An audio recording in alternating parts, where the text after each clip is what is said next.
Hello, everybody, and welcome back to another episode of Trackside Talks. This is the 4-race edition covering the Chinese, Japanese, Bahrain, and Saudi Arabian Grand Prix. Me specifically, have gotten a little behind just because I've been so busy. But this is the 4-race edition. So, McLaren currently leading the World Constructors Championship, and both of their drivers in first and second, with Oscar Piastri leading the chase in the World Drivers' Championship following Saudi Arabia. Some notable things from the past couple of races.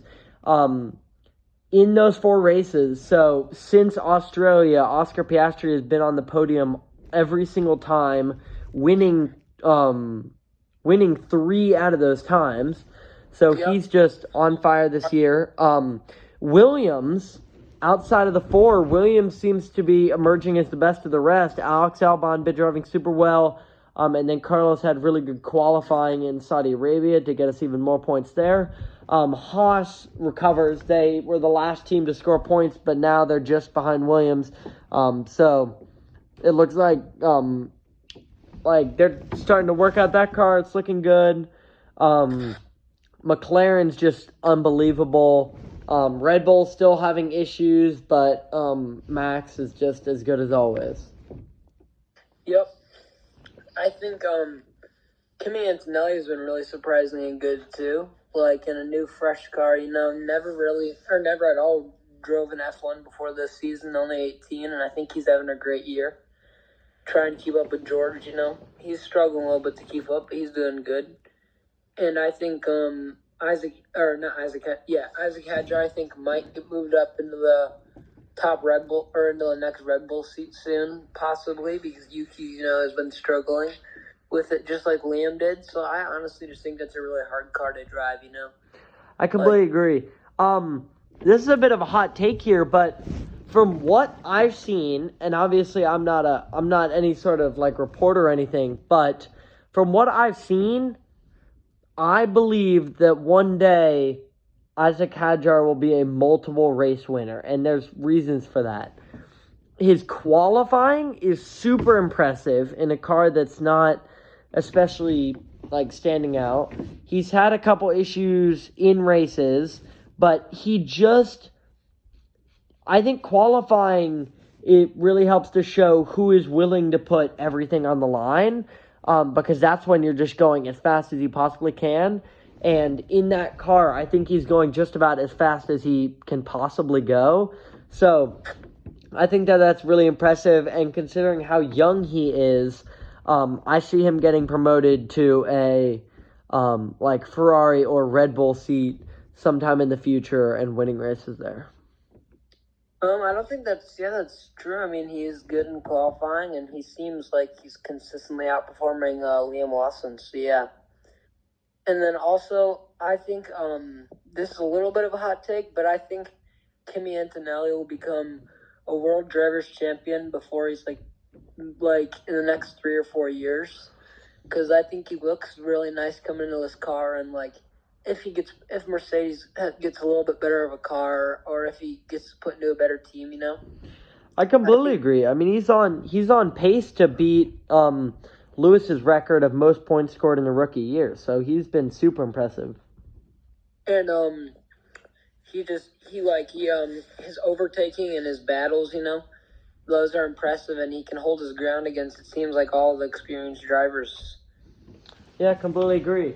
I just thought another cool thing was the little battle inside the race between Lewis and Carlos, which was cool because Carlos out-qualified him and did not eventually end up beating him, but there was a very, very good fight for a large portion of the race in Saudi Arabia that was super entertaining, and I just thought that it was cool that that they had that, because it was like a little battle among not former teammates, but Lewis took his spot, so it was interesting. Yeah.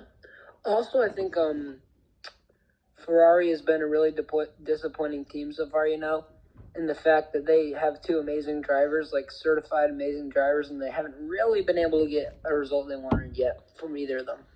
completely agree. I mean, Charles just got their first podium of the entire season, so I'm super unimpressed with what they've been able to do.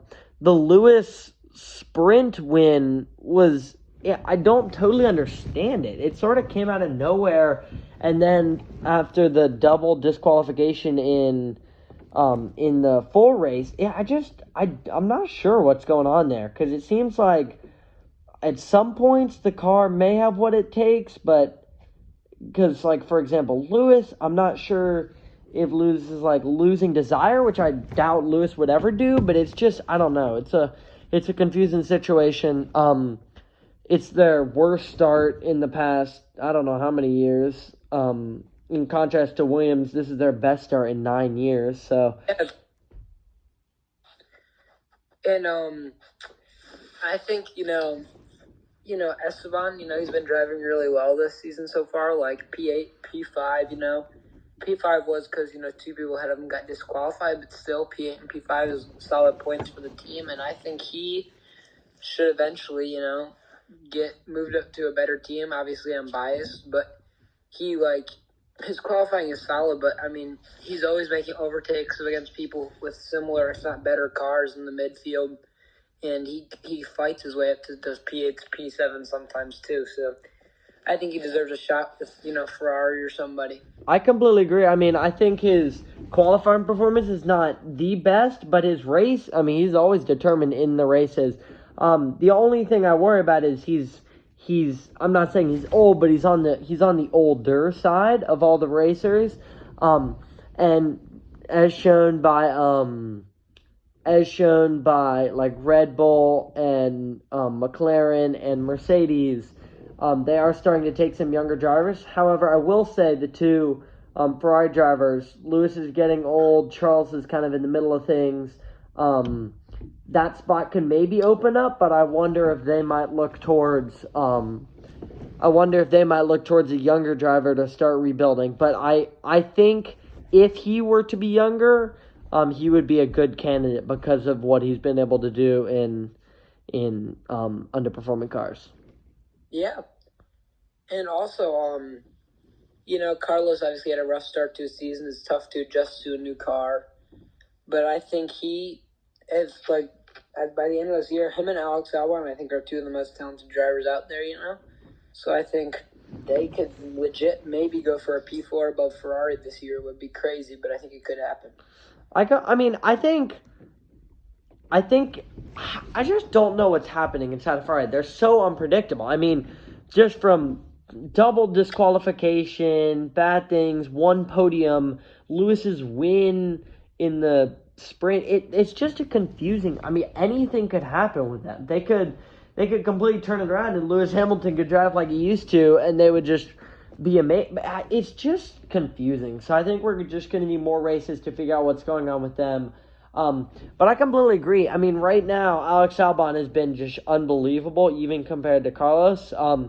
But I think, as shown by this last race in qualifying, Carlos starting to warm up to it. So I think actually just to see how those two end up at the end of the year in terms of which one's in front is going to be interesting, because I think they're both very qualified. I mean, Alex drove in a Red Bull seat, Carlos drove in Ferrari. It's just, I think they're both very capable drivers. I would completely agree, and I just want to bring up one more point before we go, And I think that it's Max has 87 of the 89 Red Bull points. That is just insane. I get that they altered the car, to his wants because he's such a good driver, but that's just crazy to me. That shows how much better he is than, the other drivers that are looking for that seat. It is crazy. I mean, Max is one of those guys where some of them,